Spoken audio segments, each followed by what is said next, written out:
Welcome to our monthly ACTS Town Hall. Thanks to our member companies for helping make these town halls possible. Your support makes our mission a reality. Together in safety, stronger in collaboration. The ACTS Town Halls are an open forum to discuss concerns and present potential solutions to improve damage prevention and excavation safety. These town halls are meant to be a discussion, and you're encouraged to ask questions and share solutions. A recording of this town hall will be posted on our YouTube channel and sent via email after the town hall has concluded. Before the end of the town hall, each of our panelists will highlight a moving forward step to ensure we stay focused on practical and impactful solutions. We are pleased to have a knowledgeable and experienced panel with us today.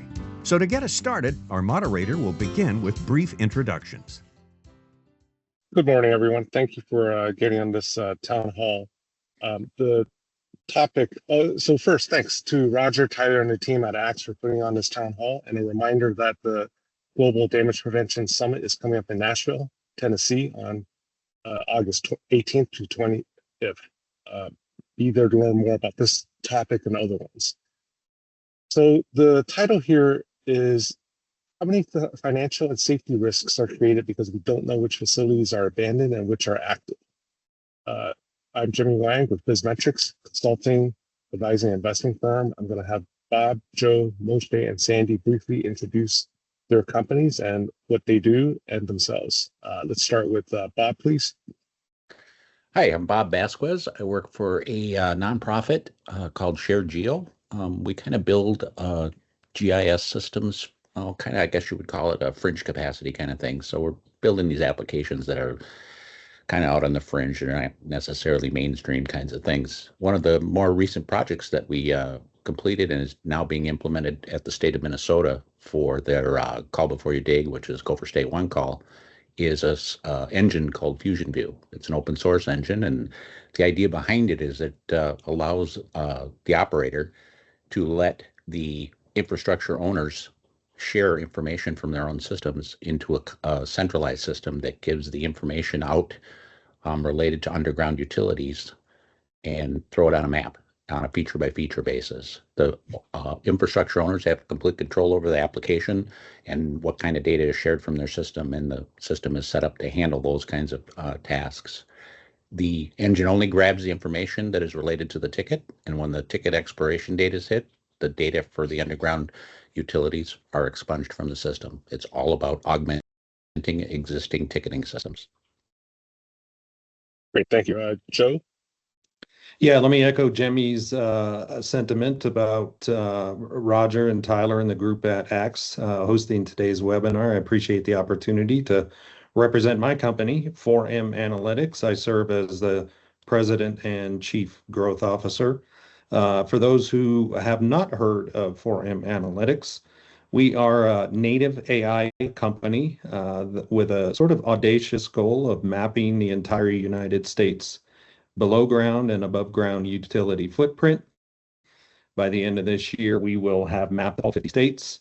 And the intent from a damage prevention perspective is to make this data available to all stakeholders who, I guess, arguably, one of the biggest challenges is knowing where the facilities are at, and that, of course, includes abandoned facilities. Thanks, Jimmy. Thank you, Joe. Moshe? Hello, everyone. Thank you very much for having us. I'm very happy to be here. My name is Moshe Dalman. I'm the CEO and co-founder of RoadRadar. What RoadRadar does or has done is that we have integrated ground penetrating radar into a digging bucket, which means that we can close two gaps that I believe were going to be discussed in this meeting. One is the fact that we are at the point of damage and we can actively warn and protect the people in the field digging, and some of the information does not get to them very accurately in most cases. And we are going, as being part of the process of digging, excavating, and exposing, we will be able to give the feedback back into all the entities that are collecting data and trying to augment the information about both abandoned and non-abandoned utilities. Again, we're very happy to be here. Thank you very much, and I'll wait for the questions. Thank you, Moshe. Sandy? Good morning. Yes, I'm Sandy Holmes, and I am the Executive Director of Arizona 811, and we are, of course, the 811 center that operates in the state of Arizona.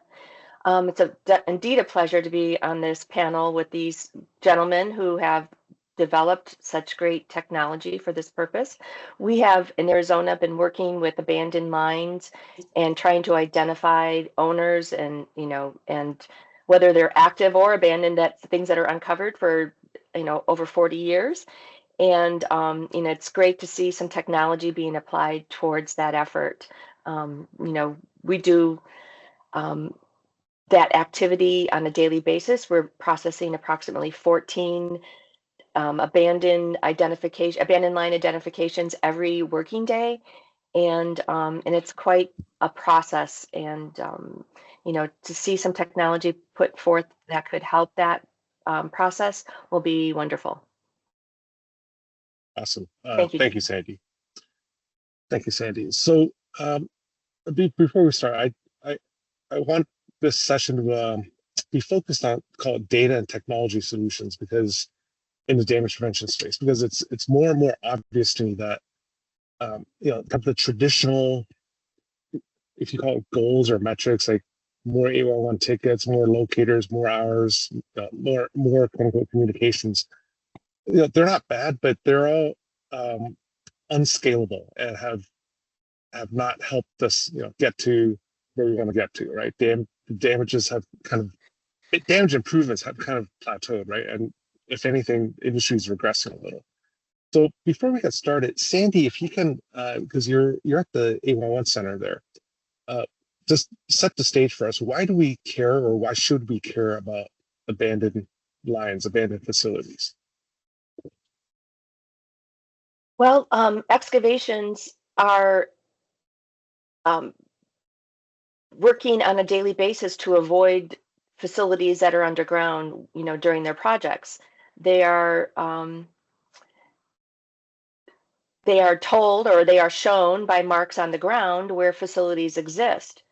Unfortunately, while they're identifying the location of those facilities and continuing with their projects, they identify also things that are underground that are not marked, and that causes concern. They have to stop their job. They have to figure out if it's live or if it's abandoned, who owns it, so they can be sure to get it marked, if that's possible. So it stops progress. They stop progress for those projects, and and I think an excavator would tell you probably far too often. And finding some way of helping those excavators move on with their projects when they find those facilities is very important. Right. And often when excavators find those facilities, they don't know at that time that they're abandoned, right? So they might think it's still a live, active facility. Is that correct? Correct.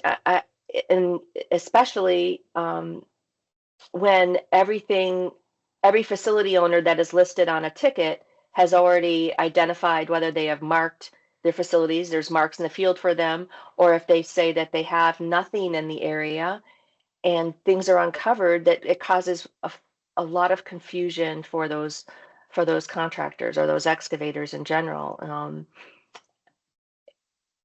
Right. And where are those facilities that they've uncovered? Which direction are they heading? How are they disconnected somewhere? So that it's quite a process. It's quite a problem.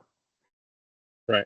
And if I recall, sometimes the locator or excavator may think it's an active facility, and which may cause them to not locate or be less vigilant when they're actually at the live facilities, right? So it's not just an inconvenience or delay. It can create real damages to real facilities.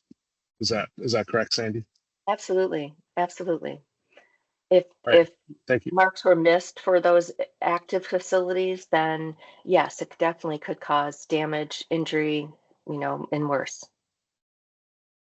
Perfect. So, a question to everyone. How can your organization's data or technology help the industry know and avoid abandoned lines? Anyone, feel free to jump in. Yeah, maybe I'll jump in there, Jimmy. Thanks for the question, right? I think I like to refer to abandoned lines as kind of a blind spot of the blind spot. Look, the reality is we already struggle as an industry to know where the live lines are. Utilities abandoned lines at that point become an even greater challenge, not just for the excavators, as Sandy described there, and it also degrades confidence in everything that's done around that line in live facilities that are in the vicinity, of course. But from a utility owner's perspective, there's also challenges there. Abandoned assets records problems become a liability, an even greater liability that they have to take on.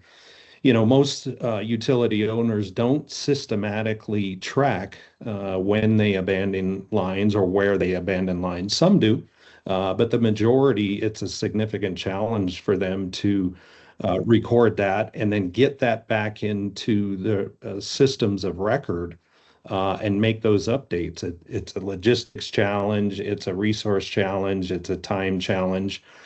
So when a line gets, let's say, cut and capped, it quietly falls off the maps, and then decades later, there's no institutional memory about that particular line. What the technology can bring to bear is the identification of those lines and the facilitation of the workflows that need to be in place in order for a facility owner to keep track of that, update and maintenance their own records so that the next time they're smarter around what the risks are. And what I've uncovered recently is kind of an interesting use case for us is that we are helping a specific gas utility owner identify their abandoned facilities because there's a tax implication for them. They pay taxes on their live lines. When they abandon a line, they can record that as abandoned line, take that out of the tax burden that they have, therefore saving them money on the tax bills that they pay for their facilities. So in addition to that, of course, there's the public. The public pays for every delay as a result and every cost burden as a result of an abandoned line. So really the data is for the support of the excavators, the facility owners, and from my view, most importantly, is the public. I can jump in here next. Related to data and data capture, the application that I introduced myself with called FusionView is set up to handle the idea that end users on a ticket-by-ticket basis can report identified unknown infrastructure. So if they see something out in the field, the application allows them to push the data back upstream and be shared with the people that could claim that infrastructure item or at least see that the information is there. We kind of use that as one of our tenets of designing the software in the first place, that we just didn't want to share the data. We also wanted to allow them out in the field to be able to record things that they found in an unknown kind of capacity and report that back upstream. Related to this and kind of tangentially is that there aren't a lot of rules, at least in the state of Minnesota, about companies needing to necessarily identify and promote the fact that they have abandoned infrastructure. There are some rules that are in place that are kind of starting to come in place, but I'll give you a for instance on some other things that have been happening over the years. There are a couple of infrastructure owners or companies with underground utilities that have gone out of business. The data records don't exist. As a matter of fact, they went out of business before any rules were in place about any of this underground stuff. So there's a lot of that kind of stuff that's already underground. We've been digging trenches and holes in Minnesota for 125, 150 years. So there's a lot of stuff that's underground that is not recorded.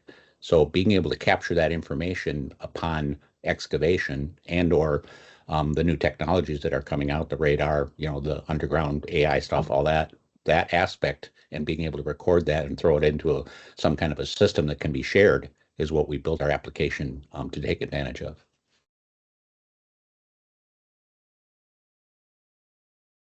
Great. Thank you. So what are the biggest challenges around knowing where the lines are and avoiding them, the abandoned lines are and avoiding them? What are the biggest challenges in the field?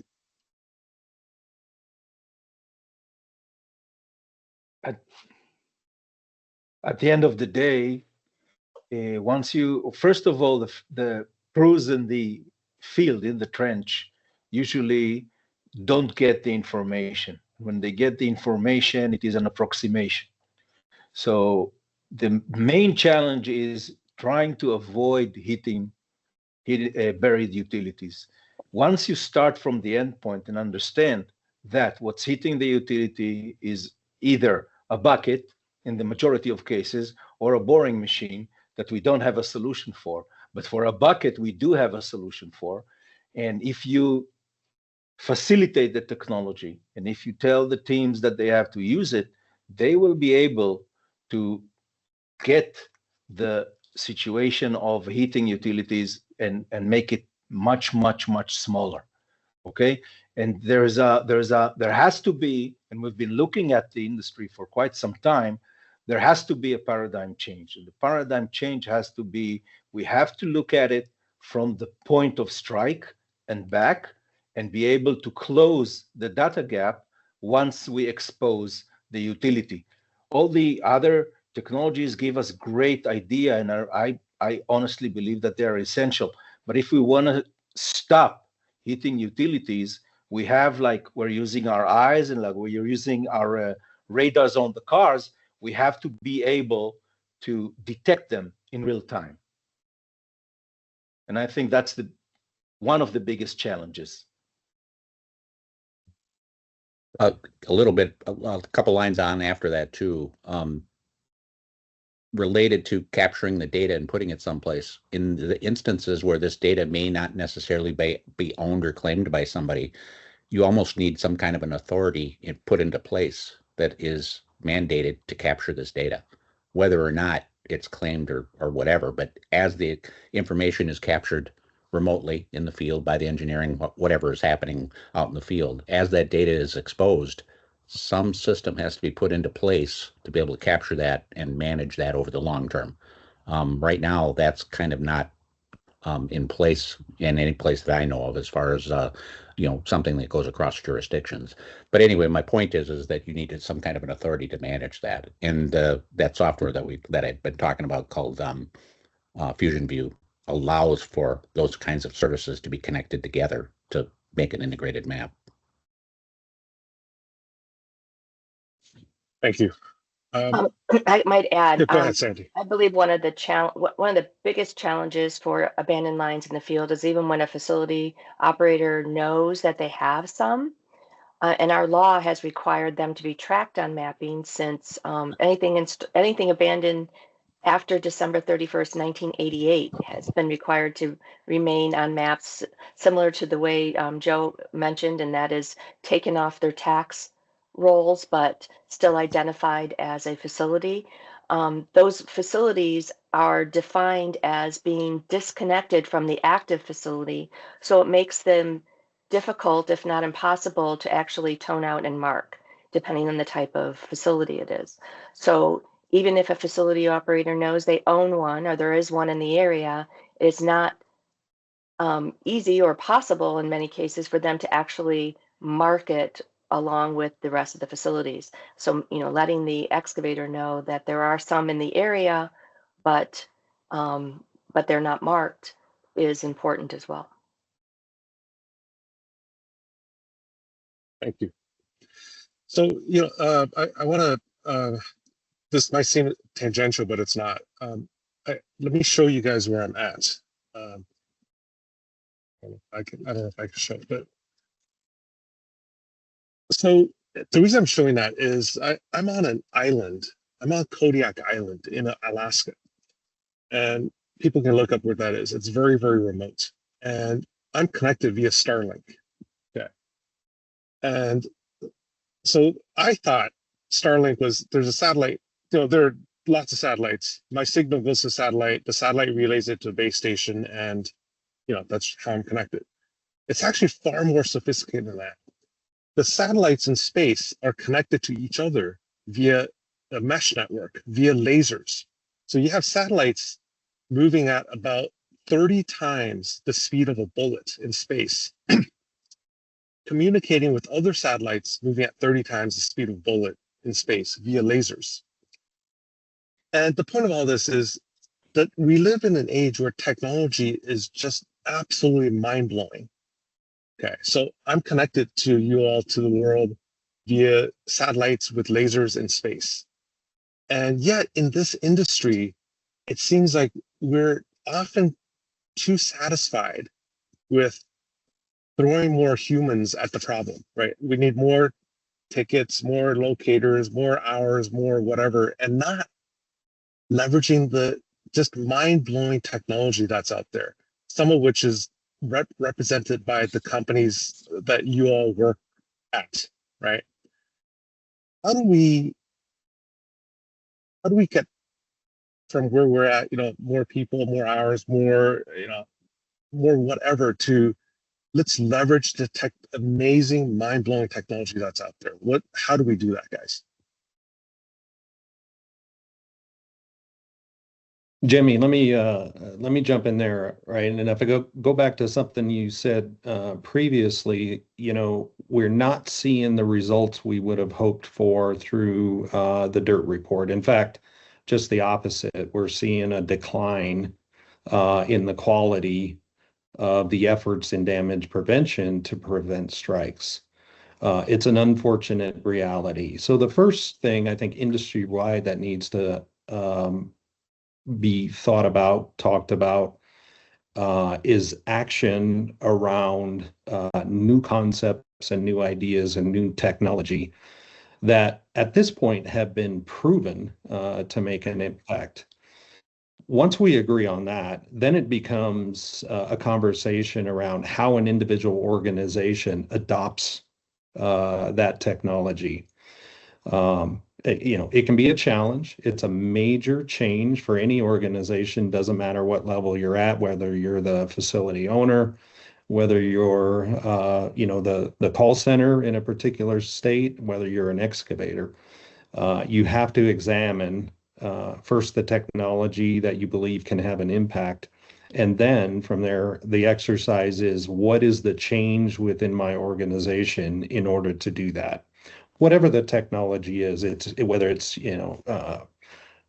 technology, radar technology on a bucket, whether it's mapping technology, whether it's AI, whether it's field-related technology from providers that do that.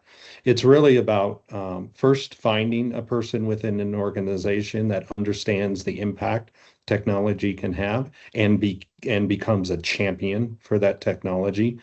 And then examining the change management and the adoption impacts that has, right? There's a cost to it, but generally speaking, it's a net neutral cost, or it can be a net neutral cost, because the value and the benefits of it can offset the overall costs of the technology. So I would start there if I were leading an organization that was examining the need for additional technology to drive down, some of the challenges that we have with damage prevention. I want to concur with Joe and say that on this sense, I totally agree. And I think that there's a point that we have to kind of look at it, that there is a group in the process that is kind of not getting any kind of technological effort or any kind of technological help to help them deal with their problems. And these are the operators that are at the production floor, at the trench. And there, the issue of change management and the issue of getting to understand what does it require to adopt a new technology is especially difficult sometimes, okay? But if we want to really make changes, okay, and we really want to, every time we break a barrier, like in space when we broke the barrier. Once we broke the barrier of sensing in the ground in real time, there's a great potential here. And our system works. Our system delivers a value, and it can really complement and support all the efforts that the industry is looking for and improve, significantly improve, because at the end of the day, the people that are hitting the utilities are the people in the trench. Yeah, maybe I'd just tag on one additional thing there, right? And I'll get maybe a little bit more techie here, right? All right. In the same way that, let's say, Google has created the surface model that we all have gotten used to over time, right? The surface, let's say, just say that for argument, the surface belongs to Google, right? They're doing everything imaginable from a technology perspective to provide information and intelligence about the surface of the Earth. It's the same thing, Jimmy, that you just described. SpaceX is doing the same about utilizing space, right? And gathering intelligence and creating a space model that can be consumed by I would say the entire world. What we haven't done is look at the subsurface in the same way, which is our mission as 4M, and that is to provide a subsurface utility world model that the intelligence that can be derived out of that for all the stakeholders in damage prevention at this point, it is going to be the future. The modeling of the subsurface will solve the majority of the problems that we have. Not all of them, because some strikes are due to human error and those types of things. But if we can make an impact by modeling the subsurface of, let's say, what we're doing in the United States, providing that data for the workflows and the activities and the tasks that are in place today to prevent damage, we take a quantum leap from where we are today to that subsurface world model having an impact on the industry. All right, thank you. We have a couple of interesting questions from the audience, or questions/points. So Scott Hadenberg stated, we need to hold the facility owners responsible for installation and contractors. That would change both ends. In indemnification and subrogation legal language, hold the facility owner liable, period. Any thoughts on that one, guys?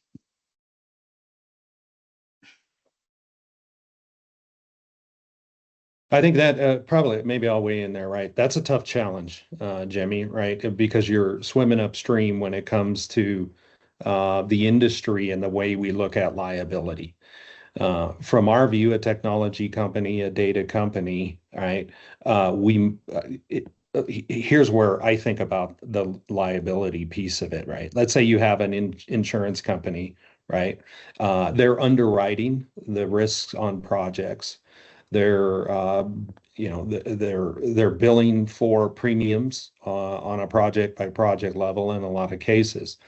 So until we wrap in, and by the way, I think of the insurance providers as part of the ecosystem in damage prevention. They have to be involved.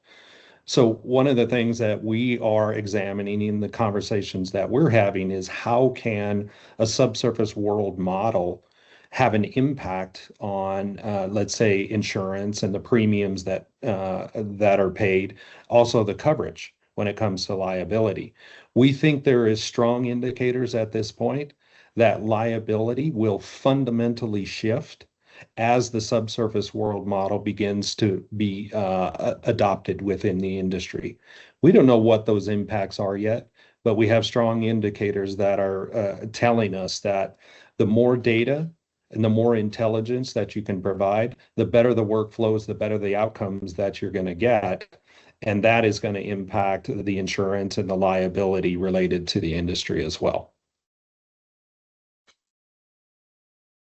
All right. Thank you. Another good question from the audience. This one from, looks like Lori Kane. Can you speak about how current AI mapping systems incorporate information submitted to the National Pipeline Mapping System? parentheses required under PHMSA. So someone please answer that. But in general, how does the industry, how do the different stakeholders in the industry share whatever data they have, or maybe should they, with national, state registries that can, how do you say, share more with the public and for legitimate uses? That leads right into my application here that I've been talking about all along. Fusion View was designed with that aspect in mind from day one, with the specific intent that it was only going to grab the data that was required for individual tickets. So it goes and grabs just the data that is related to a particular dig ticket, and that's the only data that it captures, and that's the only thing that it publishes on a ticket by ticket basis.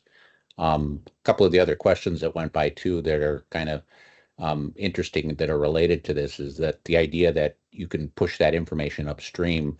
The Fusion View system, we built another application. I don't want to get into it too much. It's called Field Data Collect, but the idea there is that it allows you a lot more flexibility in uploading stuff. The Fusion View engine itself has got the mechanisms and the architecture to handle upstream communications from the field. You can send photos, you can take a picture, that kind of thing, audio file, whatever. I found this, what is it, kind of thing. And you can report that back upstream to the ticketing system. But the idea there is that I think that really needs to happen, and I think you can make a good case for it from the ticketing perspective, is that we really need some kind of an authority that manages this information that is captured by locators, engineering guys that are out there actually building things. Those the data capture piece of it needs to really be managed at some kind of authority level that's cross-jurisdictional. And, you know, I'm just talking about, I would say you could start at the state level.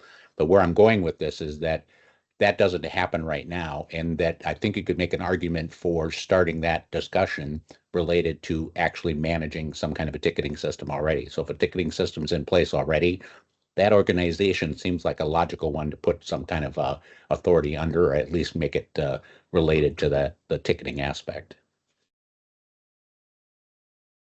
From my perspective, the facility operator has some responsibility for keeping track of what they buried until it's not buried anymore, and tracking those lines that get abandoned so that they can be identified in the future is extremely important. I could see a project like Fusion View where a facility operator is able to display or provide the mapping information that's available for this specific ticket that's being requested, you know, the markings that are being requested, so that abandoned facilities could be identified from a mapping perspective to the excavator. But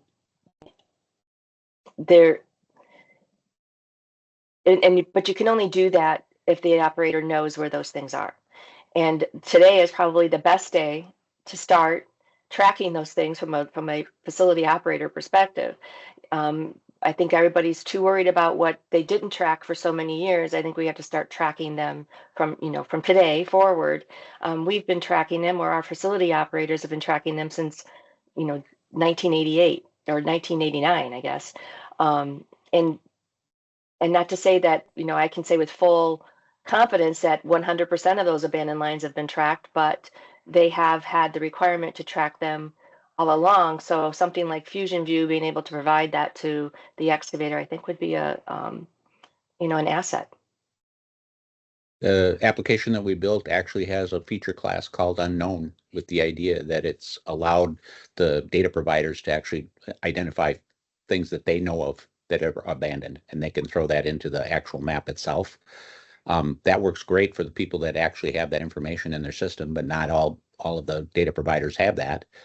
We were actually surprised in many instances that a lot of folks actually had that already in their data systems. So we were kind of skeptical about whether or not we even needed to put that classification in the system at all. I mean, we did it early on, but to our surprise, a lot of the data owners had that.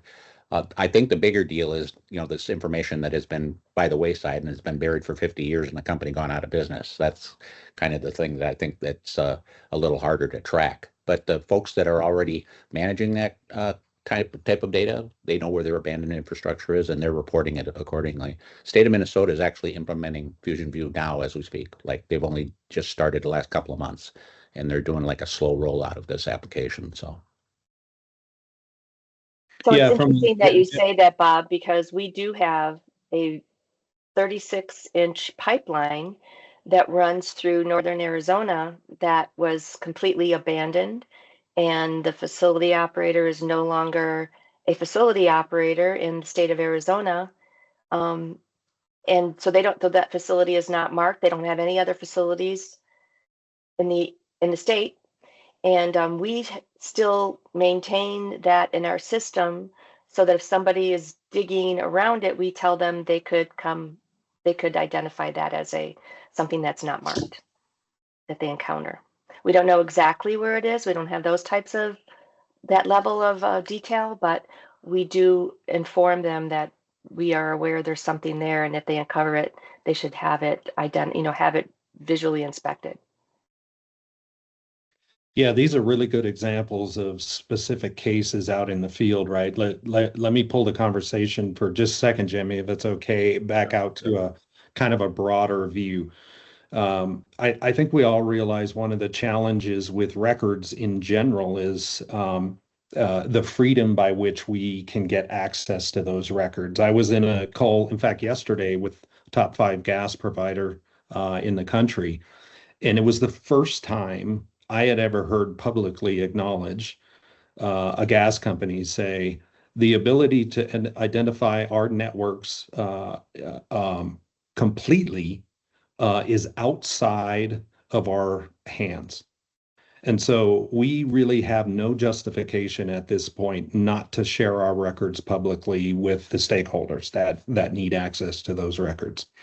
And at the same time, they recognized and they talked about the challenges with the records because of the inability to make the updates and keep them live and up to date based on everything that is happening out in the field today.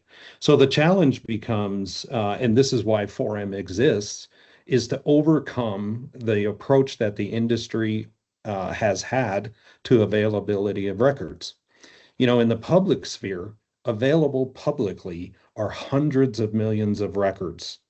And they include information about every private gas facility, every electrical network, every fiber network that's out there. And of course, the wets, right? Your waters and your sewers and so forth.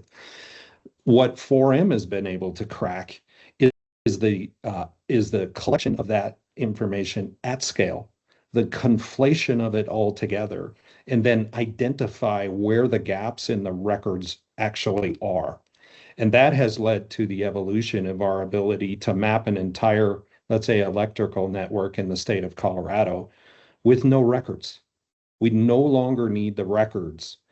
However, they are what I call a signal into a model that helps enrich it, that helps fill gaps, that helps identify discrepancies between what's available out there in the public sphere, what they have in their private records, and then for us, what we're able to identify using visual science that we've developed, the evidences or the signals of where the networks are. So I think we're at the very tip of the spear, at the very beginning of a shift in the industry around the openness of records, quite simply because when we first started 4M, we knew that a gas company would not voluntarily provide us with their records.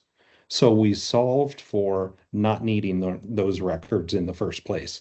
And that gives us the scale to do it at a county level, at a state level, and then across the United States. Just a little bit of a couple sentences onto Joe's there too. We had the same kind of discussion early on in the application build, kind of related to the idea that you could have these exposed pockets as excavations happen, especially like in an inner city kind of, where you've got a lot of dense underground stuff. you have these pockets where you're actually excavating. If that information can be pulled and recorded in those pockets, and I don't know what the architecture is behind 4M, but if you're into the side of doing the LiDAR stuff, the iPhones with the LiDAR scanners now, you've got a good 3D model that you can just walk around in literally 5 minutes. Fusion View is actually set up to handle ingesting that as well. It was designed for 3D down the line. We're only doing 2D now, but it was designed to handle 3D. But using those little pockets of excavations over time gives your AI tools a whole heck of a lot more information about being able to push the little, the holes together and see what goes to where. So I think if we can get that information captured, stored in a long-term mechanism, and make it easy to access, that's kind of the first step there. And then you start doing all that conflation they're talking about with the AI side of it, and everything starts to flow. Yeah, the beauty of it is we all recognize that records come in multiple formats and multiple quality. How do you create the ability to synthesize all those together and do it in a way that's geospatially accurate? So extract from a PDF, extract from a hand drawing, extract from a GIS layer, extract from imagery. Heck, we can even extract utility evidence out of and geolocate it out of YouTube videos, right? So LiDAR is another example. Mobile mapping is another example.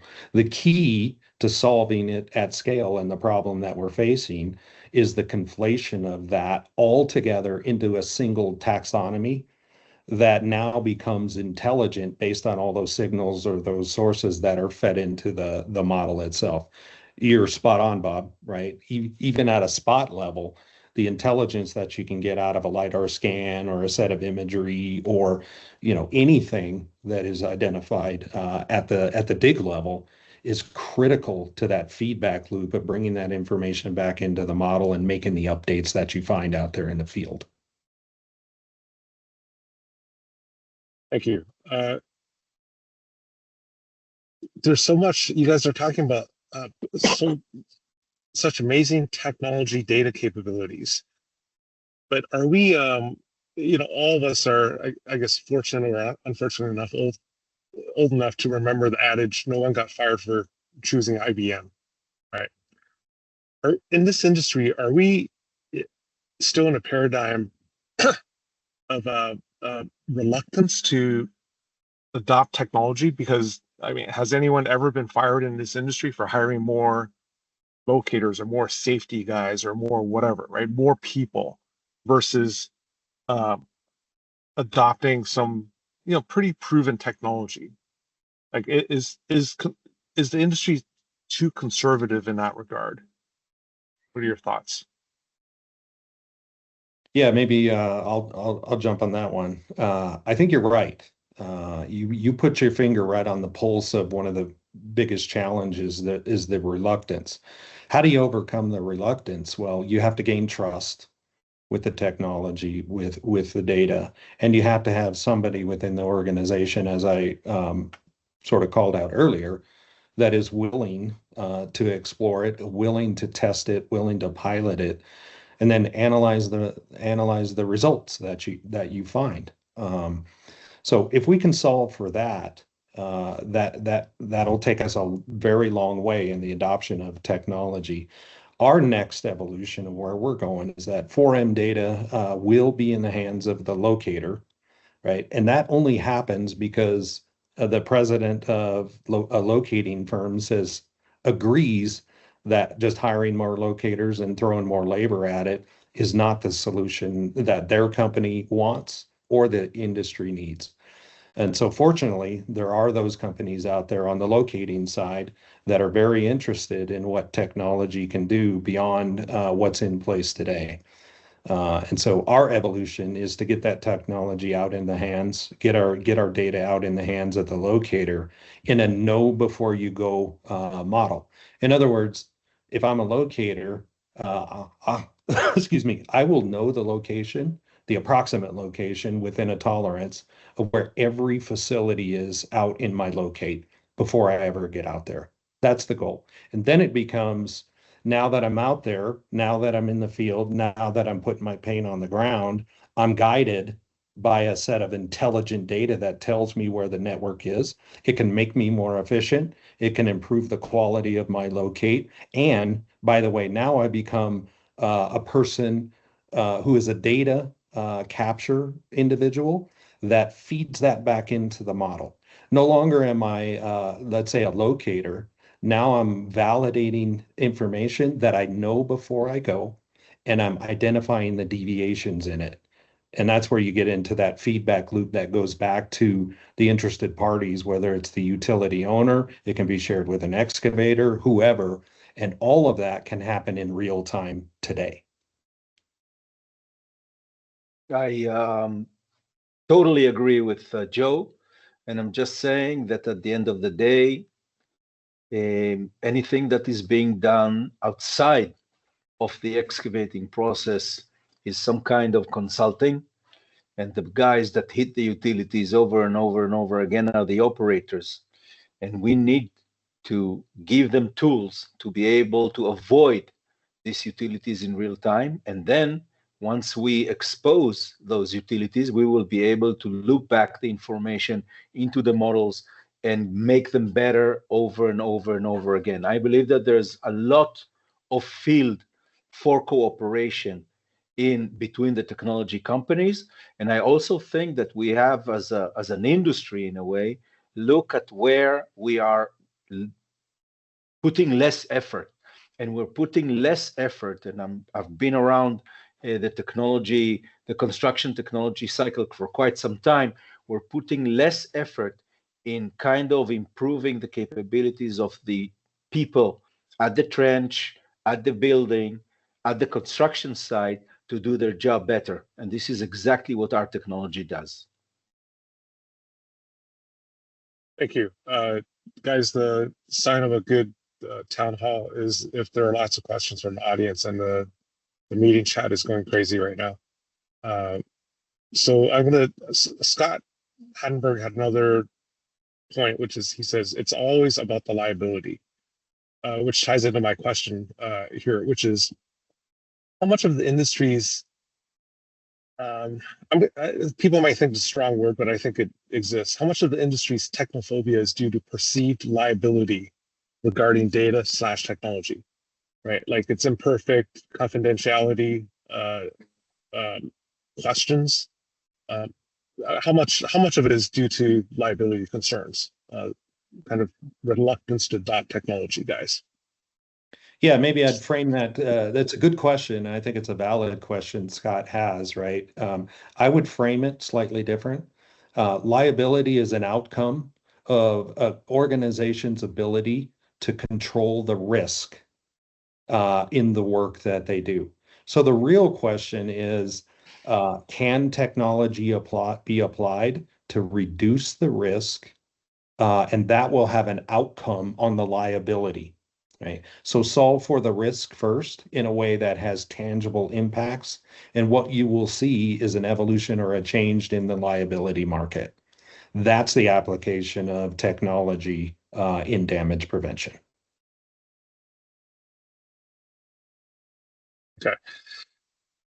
Okay.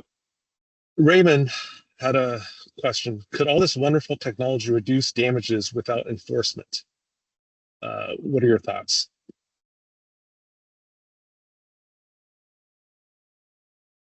Or better enforcement, or harsher enforcement? Anyone want to touch that? I think there's a lot of conversation in the market about legislation. In fact, with the unfortunate events of over the last month, right, on the gas side of the house, tragic events, right, it is raising the temperature at the federal level. And when you raise the temperature at the federal level, the outcome of that is going to be more regulation, higher fines, tougher challenges for those operators, for those facility owners, for the ecosystem in damage prevention. The smart organizations are being proactive about it, because what you want is not more downward pressure, not more regulation, but you want an open opportunity to apply technology, solve the problems yourself in a proactive way, and that will sort of temper the heat at the federal level, at the state level, at the local level, wherever it happens to be.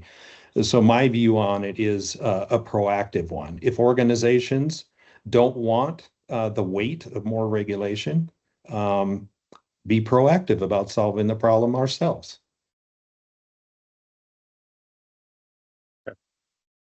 Well, to play devil's advocate, yeah, go ahead, please.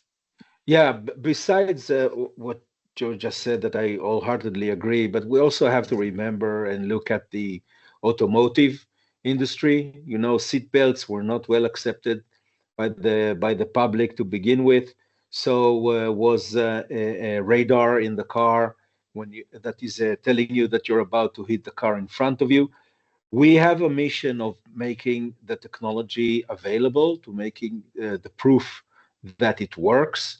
And as this acknowledgement grows, I believe that also the authorities will join and will start mandating it and asking for this type of technologies to be implemented in every project.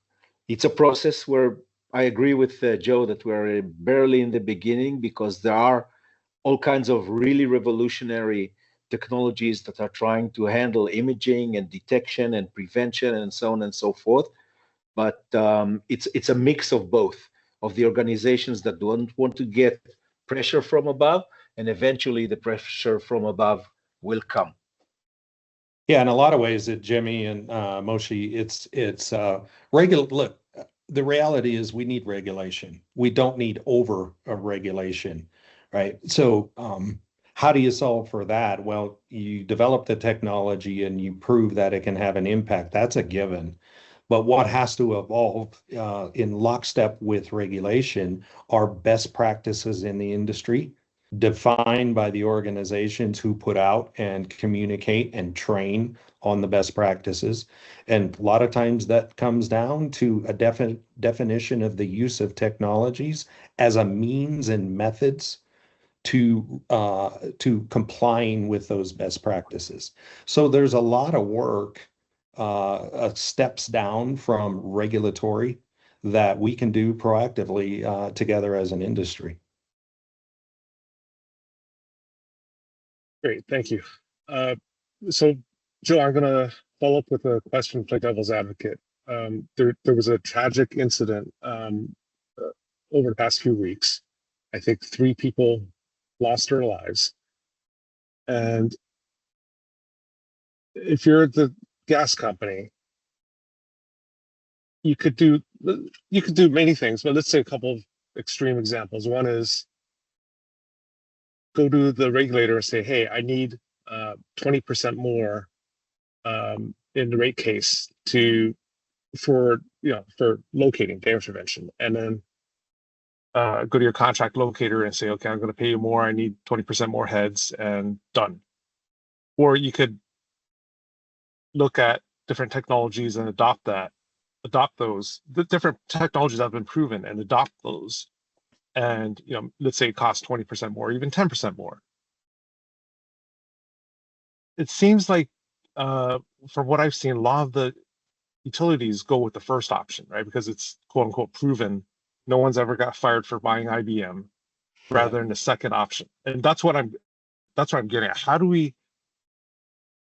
That's like a security blanket, right? How do we break that? I mean, you've already talked about it, but is the industry too safe right now? I mean, yes, 3 people lost their lives, but you don't see explosions every day, right? Is it too safe right now for them to be able to take more risks with technology rather than just doing literally more of the same? Yeah, regulators are in a tough spot, right? They have to find the right balance between investing in what they believe, what technologies they believe can improve the outcomes of their companies, and at the same time, especially in today's world where affordability is a real issue, a real challenge across the United States. In fact, I know of a number of clients that we work with. They have their rate case approval for this year has been put on hold because the what's happening, with affordability being such a hot topic across the industry. So they're in a pretty tough position. What we do know is that progressive organizations or organizations that take a proactive stance don't have to rely on regulation because they have in place things like annual innovation budgets where they're free to spend money to go examine technologies, pilot technologies, and test technologies. That process can take a year to be able to do that. And so what it does is give them sort of visibility into the impacts that the technology can have, and then build that into their rate case model.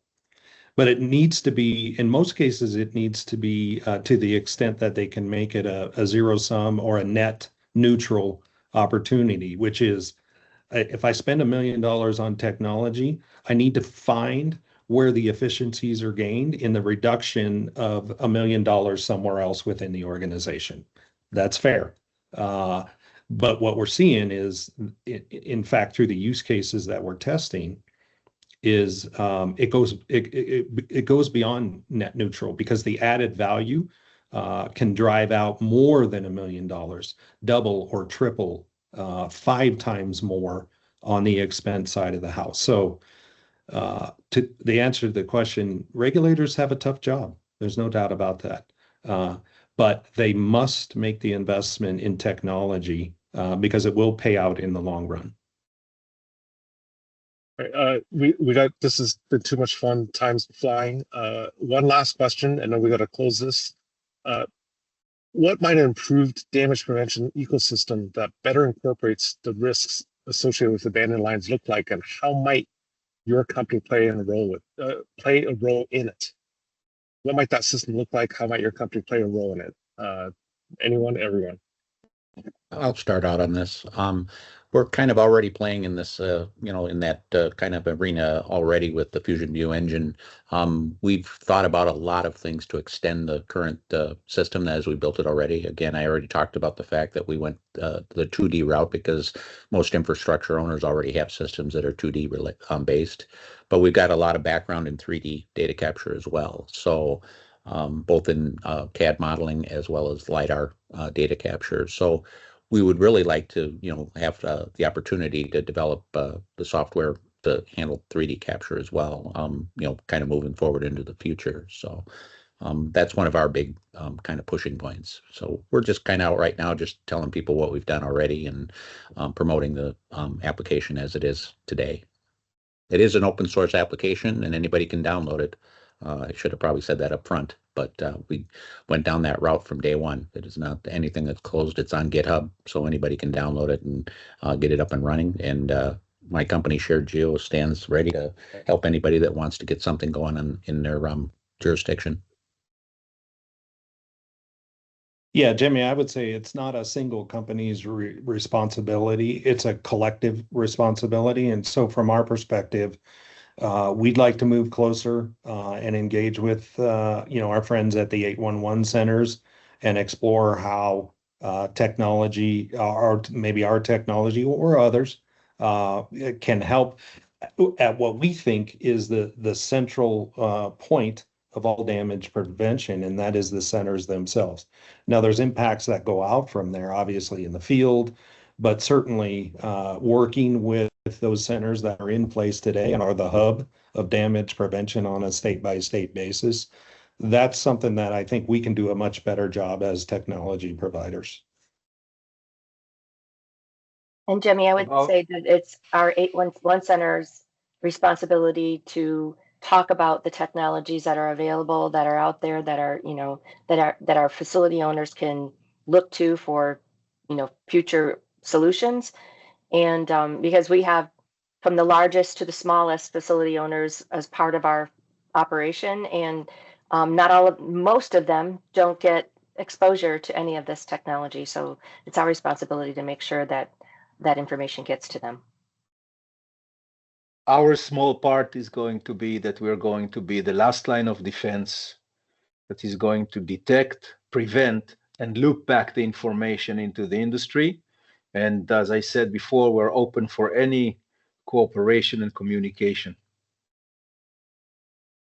Thank you. And I would like to thank the audience members for being so engaged. Lots of discussion here, and reminder, thanks again to Roger and Tyler, and reminder to Global Damage Prevention Summit is coming in Asheville, August 18th to 20th for more hopefully interesting discussions like this. And thanks for everyone.